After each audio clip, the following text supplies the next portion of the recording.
Welcome to Leads and Leverage, Real Estate Team Leader Lounge, where success in real estate meets passion-driven leadership. I'm your host, Tyler Gibson. I'm an entrepreneur, real estate team leader, and investor, and I'm thrilled to have you join us in the ultimate hub for real estate excellence. In this exclusive lounge, we're diving deep into strategies, tactics, and stories that fuel the success of real estate teams. Whether you're a seasoned pro looking to take your leadership skills to new heights or an aspiring entrepreneur ready to build your own powerhouse team, this podcast is your go-to resource for insider insights and actionable advice. Get ready to hear from top experts, industry pioneers, and real-world achievers who are making waves in the real estate world. We'll explore the best practices, share invaluable lessons learned, and equip you with tools you need to thrive in today's competitive market. Welcome to the lounge, where leaders are made and success is earned. Come on in to the Real Estate Team Leader Lounge. Welcome to another episode of the Leads and Leverage podcast, the Team Leader Lounge. I am so excited to have Christina Hoffmeier with me here today. Christina joins us from the Pittsburgh market, where she has recently launched her own brokerage and expanded to 2 locations with 2 more on the way. 27 agents as a part of her brokerage.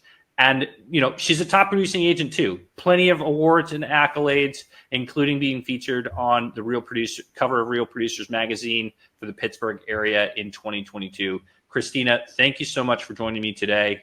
Glad to have you here. Thank you for having me. Well, let's start off. Tell me a little bit about your real estate career. Give us the Cliff Notes. When did you start? Kind of what did the progression look like to where you are today, to launching that brokerage of your own? Give us the scoop. Absolutely. Well, I'll give you the short version of my history. So I started real estate after going through many a job, not finding passion with anything. Like most people, this was kind of my second choice career, kind of fell into it by accident. My grandfather was a new home builder, and my dad did redevelopment of single family homes. So I was laid off from another accounting job, waiting for, more business to come in, more employment opportunities to come in. My children were young. So just my dad had said, boy, I really wish, I had a good agent that could list these houses. I'm having trouble. So he kind of pushed me in. He's like, just go get your license, and you could work part-time. So I did. And I just fell in love with it. So I started out as a single agent in a small local brokerage here.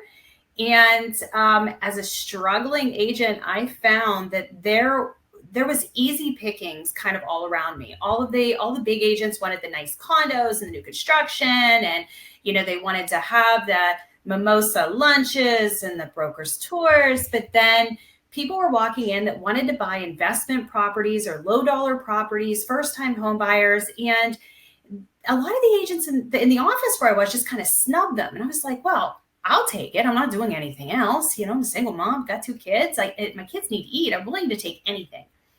So eventually, long story short, I started building my business off of low dollar entry level houses, investment properties. houses and multi-units that nobody else wanted to touch because they were dark and dreary and smelly. And I learned pretty quickly that the smell of cat urine equaled money. So, and then I started to build my team off of these leftovers from all other agents.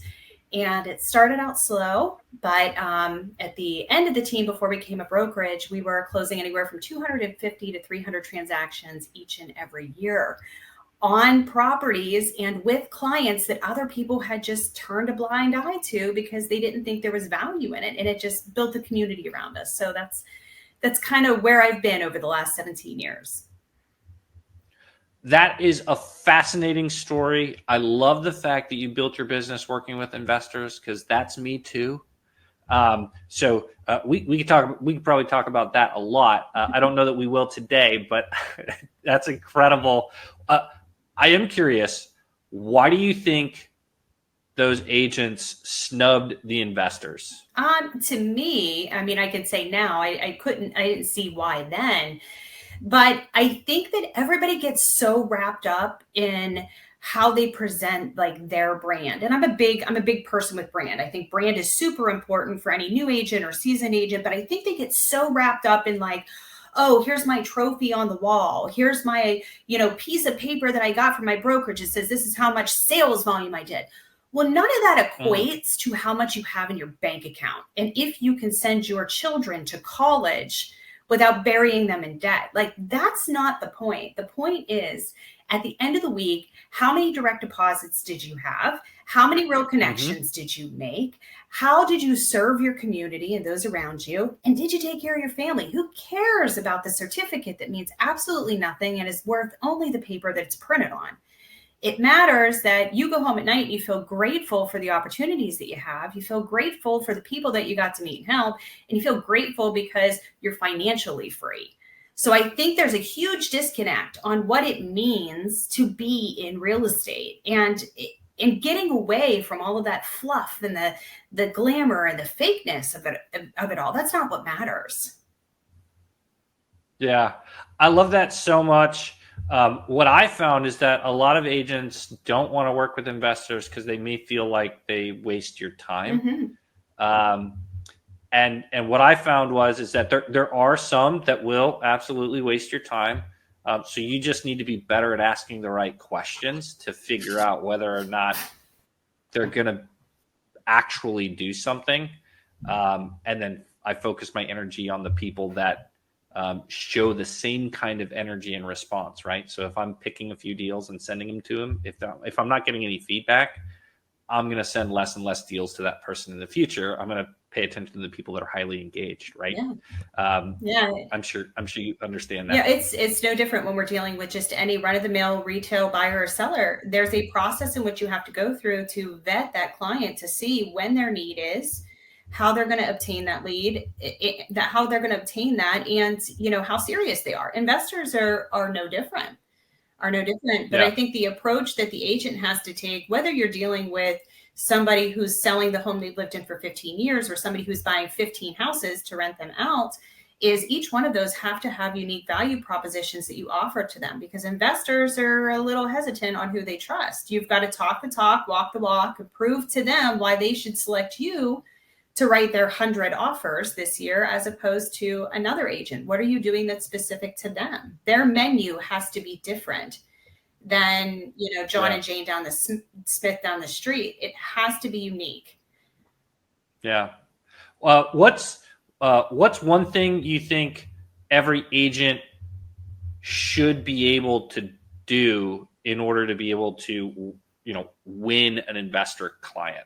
Does that make sense? Absolutely. Yeah, we talk about it here at our brokerage all the time. And the first thing starts with understanding who the investor is, how they talk, and what their knowledge base is. So it's just the same as any other client. You have to know what's important to them. And when they talk, you need to be able to understand them.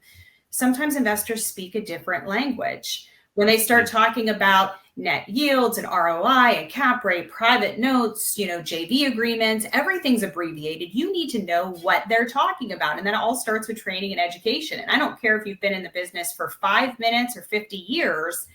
If you haven't been properly trained to work with an investor, now's the best time to start. You have to know what they're talking about, because with investors, they don't buy with emotions, they buy with their finances. So it doesn't matter how the home smells, how it looks, where it's located. All it matters is you have to figure out what's important to them. Either they want cash now or they want cash tomorrow. You need to know what their goals are, because that's their driving factor. And if you can't understand what drives them, like any client that we entertain, whether it's an investor or a private seller, you have to know what drives them, what is important to them, and how to get them there. So if you can't speak the language to even get to that point, they're not going to trust you, and they're not going to use you again and again. This is why investors flip-flop around from agent to agent to agent, because they feel like nobody really gets them or understands it. And they say it takes an investor to know an investor. So agents have to start thinking about investing as if they were doing it and start learning the processes. Yeah. I think that was my advantage. I was a landlord before I was a real estate agent. I understood why buying, subprime properties might be something that someone would do. Yeah. And that there was a market for that inventory that a lot of other people were ignoring. Yeah, no, absolutely. Right.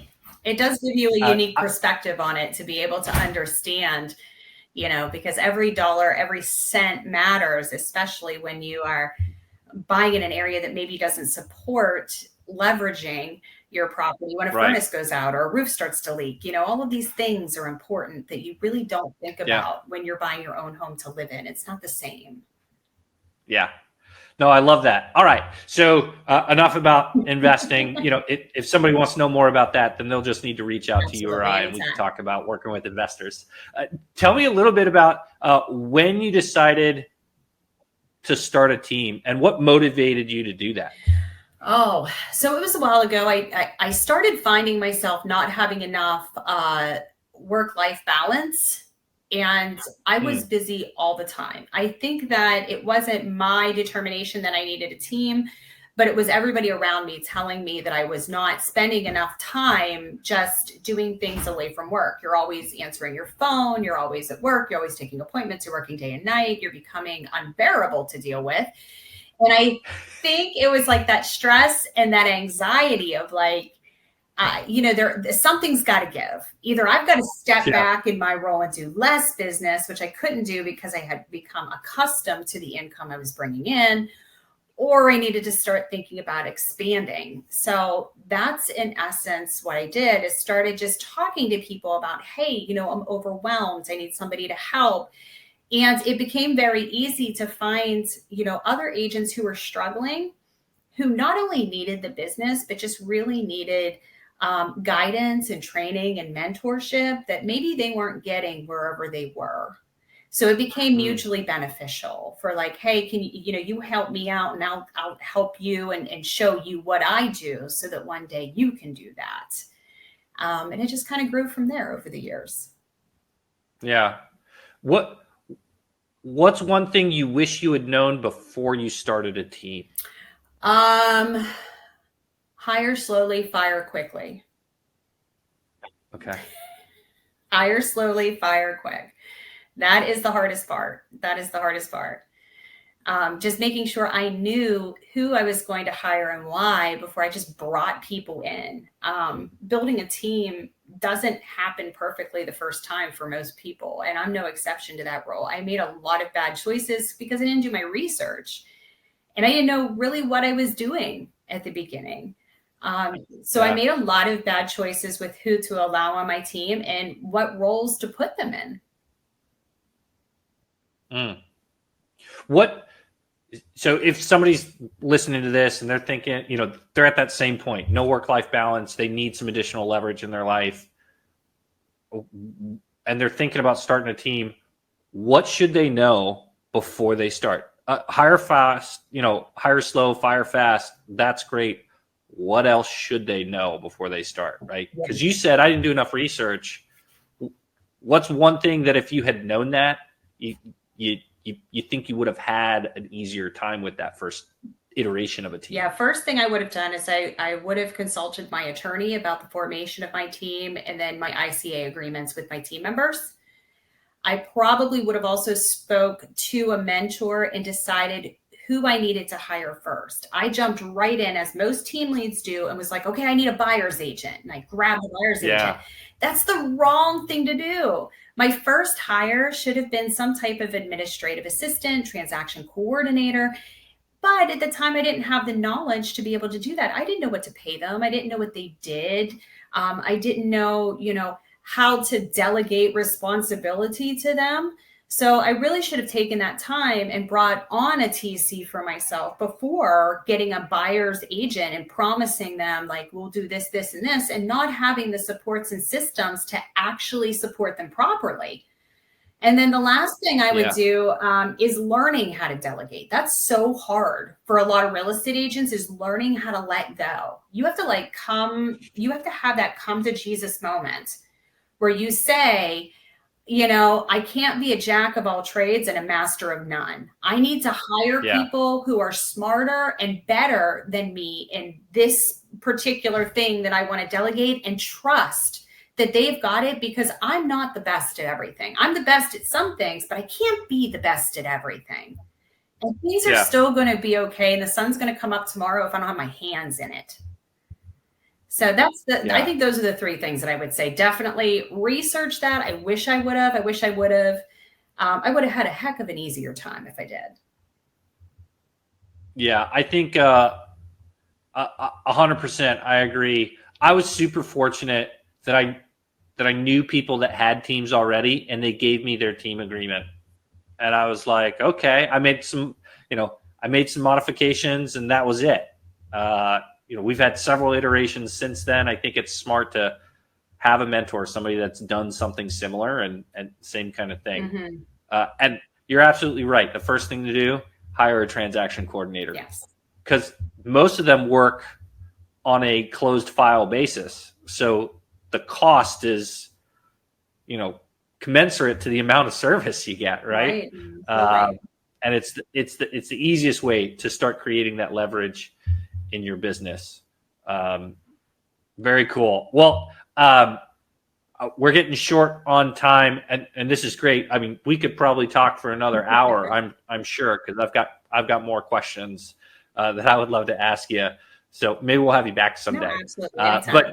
But what's something you think? A lot of the people listening to this show, they're looking to create more leverage in their life or generate more business, through leads.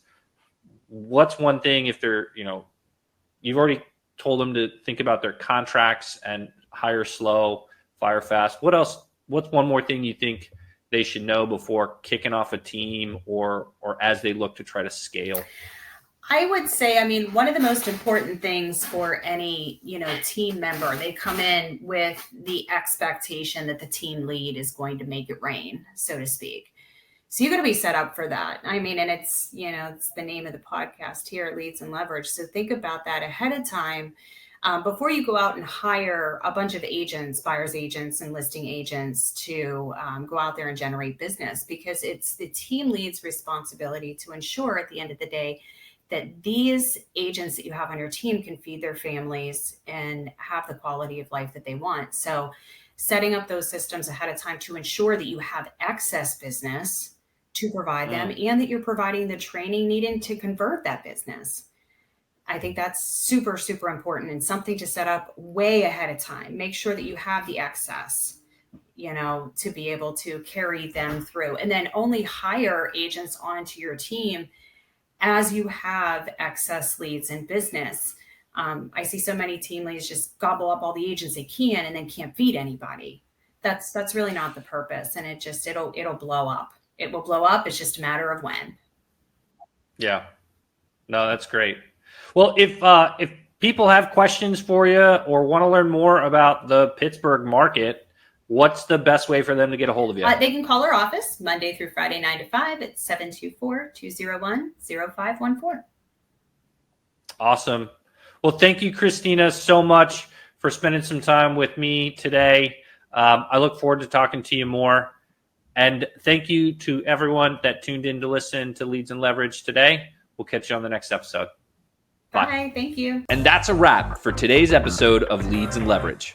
I hope you found our conversation insightful and actionable. Remember, success in real estate is not just about transactions. It's about the relationships you build, the teams you lead, and the impact you make in the lives of others.